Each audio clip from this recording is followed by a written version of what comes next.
আমার এই প্রথম মনে হলো কি যে আমি ভাইয়ারে বলি, ভাই আল্লাহ যদি আমাকে নিয়ে যায় আমার বাচ্চাটার দিকে একটু খেয়াল রাখেন। উসমান হাদি যে কথাটা বলে গেল যে আল্লাহ যদি আমাকে নিয়ে যায় আমার সন্তানটাকে আপনারা দেখবেন, সন্তানটাকে দেখবে। সরকার অলরেডি বলে দিয়েছে উসমান হাদির পরিবারের সমস্ত দায় দায়িত্ব বাংলাদেশ সরকার নিয়ে নিয়েছে বা নেবে। আমরা যেন এখান থেকে কোনো ব্যত্যয় না দেখি, এমন যেন না হয় কদিন পর আমরা হাদিকে ভুলে গেলাম, হাদির সন্তান কি করছে, হাদির ওয়াইফ কি করছে, আমরা কেউ মনোনিবেশ করলাম না, আমরা আছি অন্য জায়গায়। এটা যেন না হয় বন্ধুরা।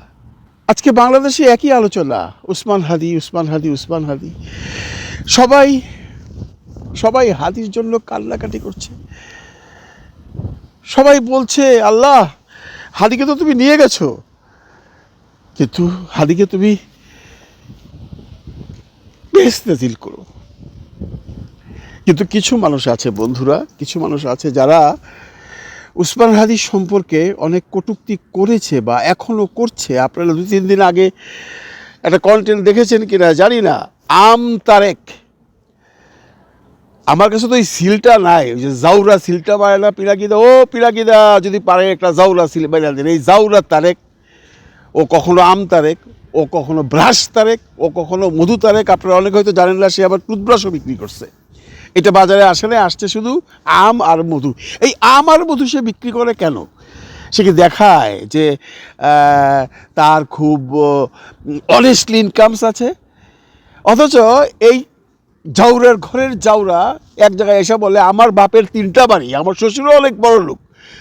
হ্যাঁ, তোর শ্বশুর যে বড় লোক তো তোর বউর দেখেই বোঝা যায়, তোর বউয়ের স্বাস্থ্য দেখেই বোঝা যায় তোর শ্বশুর যে কত বড় লোক। জানেন বন্ধুরা, ওর বউ ওকে বলে তুমি তো একটা দলের প্রধান, তো তুমি যদি একটা দলের প্রধান হও তাহলে আমি তো এই দেশের ফার্স্ট লেডি, তুমি আমাকে কোথাও নিয়ে যাও না কেন? এই ধরনের কথাবার্তা তাদের মধ্যে প্রায়ই হয়। এখন নিয়ে গেলে পরে আপনারা ট্রল করেন। আপনারা কেন ট্রল করেন ভাই? হুদাই কেন ট্রল করেন? ওনার স্বাস্থ্য নিয়ে এত কথা বলার কোনো দরকার নেই। ওনার স্বাস্থ্যটা ভালো দেখে তো তার একটু জাউরারে তার বউ পিটায়, তার পাশের বাড়ির লোক আবার বলছে মারে তার রীতিমতো। সত্য মিথ্যা যাই না, এখন ওরা যদি মিথ্যা কথা বলে থাকে আমার তো কোনো দোষ নেই। যাজ্ঞা, এই জাউরার ঘরের জাউরা বলে যে উসমান হাদির জুলাই আন্দোলনে কি ভূমিকা ছিল এটা নিয়ে কথা বলছি। আর আজকে আবার নতুন করে বলতে হয় যেহেতু হাদি আজকে নাই, উসমান হাদির কি কন্ট্রিবিউশন ছিল? এই জাউরা তুই জানোস তোর কি কন্ট্রিবিউশন? তুই তো শালা সেই যে এই নূরের সাথে এসে অর্দল করছস, তারপরে নূরের বিরুদ্ধে মামলা করছস। বন্ধুরা, এমন কোনো মানুষ নাই যার বিরুদ্ধে সে বলে না। এখন সে একমাত্র বিএনপির পক্ষে কথা বলে। এ দেখেন, জামাতরে গালাগালি করে, এনসিপিরে গালাগালি করে, নূরের বিরুদ্ধে তো আগে মামলা করছেই, ফুয়াদ সাহেবরে গালাগালি করে, মানে গালাগালি তাছাড়া তার মুখে কোনো ভাষা নাই। এ বেসিক্যালি পড়াশোনা করতে কতটুকু আমি জানি না, যদি কেউ জানেন একটু লেখা জানাবেন। বলেন নাকি ইউনিভার্সিটিতে পড়ছে, আই ডোন্ট বিলিভ।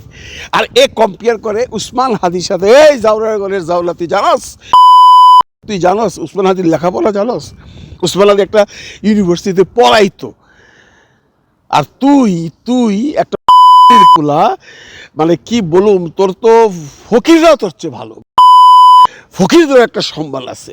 আচ্ছা আপনারা বলেন তো, এই যে নির্বাচন কমিশনের সামনে সে যে অনশন করতেছিল, আপনারা খেয়াল করে দেখেন, রাত্রেবেলা তো ফটোকপির দোকান বন্ধ থাকে, তাই না? ও প্রিন্ট করে রাখছে সব। 2 ঘন্টা পরে বলে 10 ঘন্টা, 14 ঘন্টা, 18 ঘন্টা, 22 ঘন্টা, সারা রাত সেইগুলো করছে। করার পরে এরে অবশ্য কিছু রাজনৈতিক নেতৃবৃন্দ, আমি তাদেরকে অনুরোধ করে বলতেছি আপনারা এরে লিভ দিয়েন না। এ তো সেই লোক, সে নূরের বিরুদ্ধে মামলা করছে, যে নূর তার আঙুলে ধইরে নিয়ে আসছে কোত্থেকে? আসছে অ্যাকচুয়ালি যখন করোনা হয়েছিল, ওই কোয়ারেন্টাইনের সময় কিছু প্রতিবাদী কথাবার্তা বলছিল, আর ইন্ডিয়ান পণ্যের বিরুদ্ধে একটা মানে আন্দোলন করে সে বাংলাদেশে পরিচিতি পাইছিল। তারপরে তো ওই জুলাই আন্দোলনে কী করছে আমরা দেখছি, লাঠি নিয়ে বয়ে থাকতো এবং নিজে নিজে ছবি তুলতো, কারণে ছবি তুলে এগুলো পোস্ট করতো, পরে হারুন নিয়ে দিছে পিটানি। হ্যাঁ, জুলাই আন্দোলনে তোর ছিল, তুই ছিলি, তোরে অস্বীকার করি না আমরা তোর মাথায় তুলে রাখি, কিন্তু তুই তো সেটার উপযুক্ত না। তুই তো বেসিক্যালি যে তুই যে বলস তোর বাপের 3টা বাড়ি আছে, আমার তো মনে হয় না। তোর শ্বশুর যে বড় লোকেরা বোঝা যায় তোর বলে দিই, কিন্তু তুই কোনো ভদ্র ফ্যামিলির থেকে আসছিস কিনা আমার সন্দেহ আছে। কারণ একটা মানুষের একটা ন্যূনতম নৈতিকতা থাকে, তোর তো কিছুই নাই। তুই নূরের বিরুদ্ধে মামলা করস, তুই জামাত সম্পর্কে কথা বলস, তুই এনসিপি সম্পর্কে কথা বল, তুই জামাত সম্পর্কে কী জানাস রে বেটা? ওই জামাত সম্পর্কে তোর কোনো আইডিয়া আছে? তুই এমন কথাও বলস যে জুলাই আন্দোলনে হাদির কোনো অবদান নাই, তখন এই আব্বাস সাহেবের অবদান ছিল। আরে ওই আব্বাস সাহেব তো তখন জেলে ছিল, তুই জানোস না আব্বাস সাহেবের কিসের অবদান তখন? আব্বাস সাহেব তো বাইরে হলো ওই 8ই জুলাইয়ের পরে, মনে নাই? 8ই আগস্টের পরে, মনে নাই? তো একে না গালাগালি করতে আমার ঘৃণা লাগে, বুঝছেন? তবে এরে না আমি মনে মনে অনেক কিছু করছি, আপনারা বিশ্বাস করবেন না বন্ধুরা। ওরে আমি ল্যাংটা করে ওর পাছার মধ্যে বাইরেছি, কাচাং কাচাং কাচাং করে বাইরেছি, বহুবার বাইরেছি, মনের স্বাদ মিটাইছি। এখন এই আমতারেকরে যদি কোনো পুলাপা মানে পিটায়, ও যে সমস্ত কথাবার্তা বলছে, তখন আপনারা বলবেন এই যে মব সৃষ্টিকারী। এই আমতারেকের মতো লোক যতদিন বাংলাদেশের রাজনীতিতে আছে না, রাজনীতি কলুষিতই থাকবে। আমি এই যে ছোট ছোট দলগুলো যে আছে, এদেরকে মানুষ দেখতে পারে না কেন জানেন? এই আমতারেকের জন্য, জানেন? কারণ আমতারেকের অ্যাক্টিভিটিস একটা ছোট দল সম্পর্কে মানুষের ধারণাই পাল্টায় দেয়। আমি ছোট ছোট দল যারা আছেন, যারা খুব একটা পরিচিত নন বা যারা খুব একটা মানে পার্লামেন্টিয়ান ইলেকশনের সময় খুব একটা বড় কিছু করতে পারবে না, তাদের অনুরোধ করে বলতেছে এই সমস্ত আমতারেকের প্রশ্রয় দিয়েন না। আমতারেকের মতো লোকই আপনাদেরকে ডুবাইতেছে, বিশ্বাস করেন। এরে দেখলেই মনে হয় একটা ছোট দলের মানুষের মেন্টালিটি বোধহয় এরকমই থাকে, যেটা আমতারেক করছে। আপনারা যারা ছোট ছোট দল আছেন তাদের সবার একটা সম্মান আছে, সবারই একটা স্ট্যাবলিশমেন্ট আছে। এর কি স্ট্যাবলিশমেন্ট আছে মানে বুঝলেন? এ আসলে বেসিক্যালি করে কি, এই যে আম মধু বেছে না, এগুলো তো সে দেখা হয়। এই বিকাশের থেকে টাকা নেয়, আপনি জানেন প্রচুর বিদেশি ওর কাছ থেকে টাকা নিছে, বিদেশির কাছ থেকে টাকা নিয়ে ও চলে। ওর বেসিক্যালি কোনো মানে ইনকাম নেই তো। এ হলো বেসিক্যালি জাউরা মানে জাউরের ঘরের জাউরা। মানে চেহারা দেখলেই না মনে হয় একটা মানে পৃথিবীর নিকৃষ্ট একটা মানুষ। কারণ ওর কথাবার্তায় তো বলো, ও কার সম্বন্ধে কি কথা বলতে হবে এটাই তো শিখে নাই। সে প্রফেসর ডক্টর মোহাম্মদ ইউনুসরে বলে এই ইউনিচ্ছা, সে ওইখানে বসে বসে বলে যারা উপদেষ্টা হয়েছে তারা কোন যোগ্যতা হয়েছে। এই উপদেষ্টা যারা হয়েছে তাগর বালের সমান তুই, এই পাইছ তাগর বালের সমান তুই। যাক, আপনারা আবার কথা শুনে উত্তেজিত হলেন না। যে যা কর্ম করবে সে তার রেজাল্ট পাবে। এই আমতারেক যা করলো মানে বিশেষ করে হাদির সময়, হাদিকে নিয়ে হাদি যখন গুলি খাইছে, তারপরে সে বলে হাদির কি অবদান, হাদির অবদান ওকে দেখাইতে হবে। ওর একটা টক শোতে দেখলাম তুষারেও কইতাছে আপনারা তো কখনো দেখি নাই, মানে যারা আন্দোলন করছেন আপনারা জুলাই মাসে বাংলাদেশে, তারা সবাই আমতারেককে দেখাই আন্দোলন করতে হবে। আমতারেক যাদেরকে দেখছে,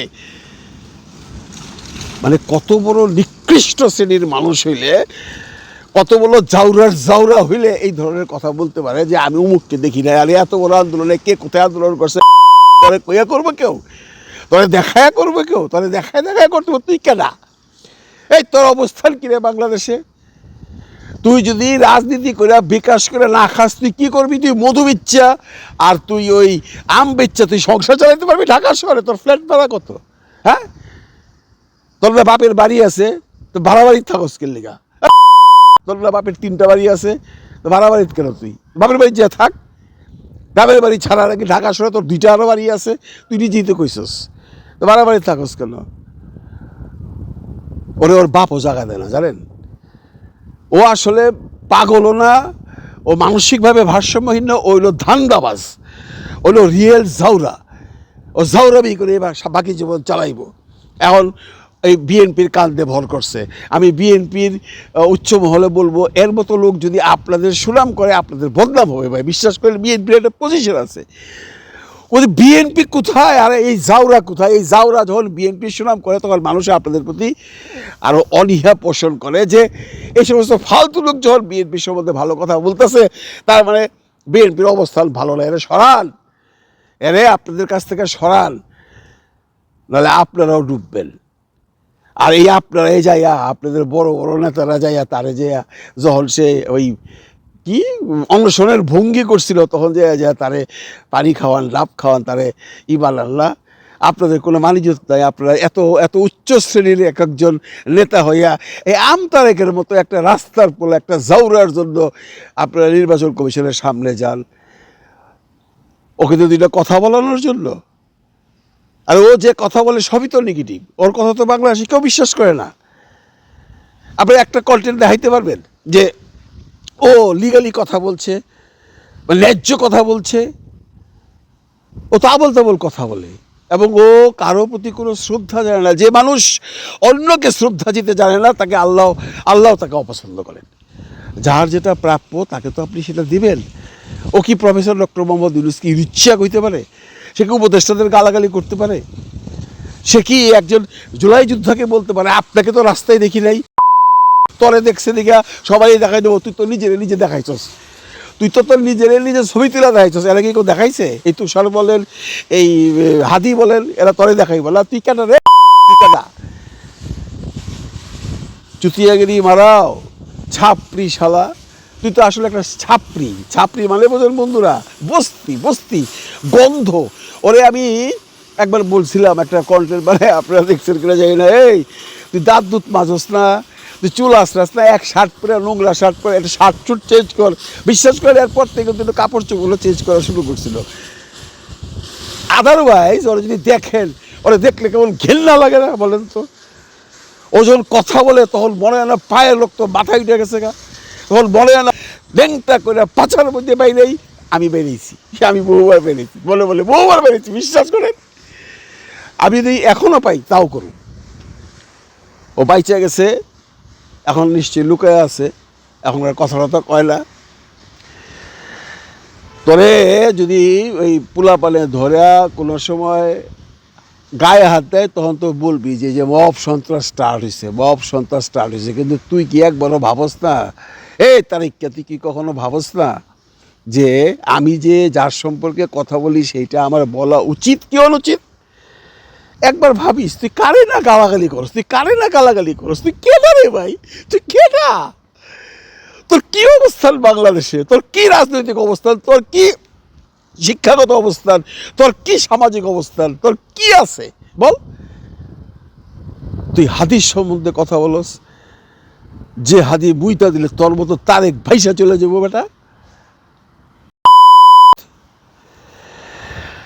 ভালো থাকবেন সবাই, ভালো রাখবেন সবাইকে।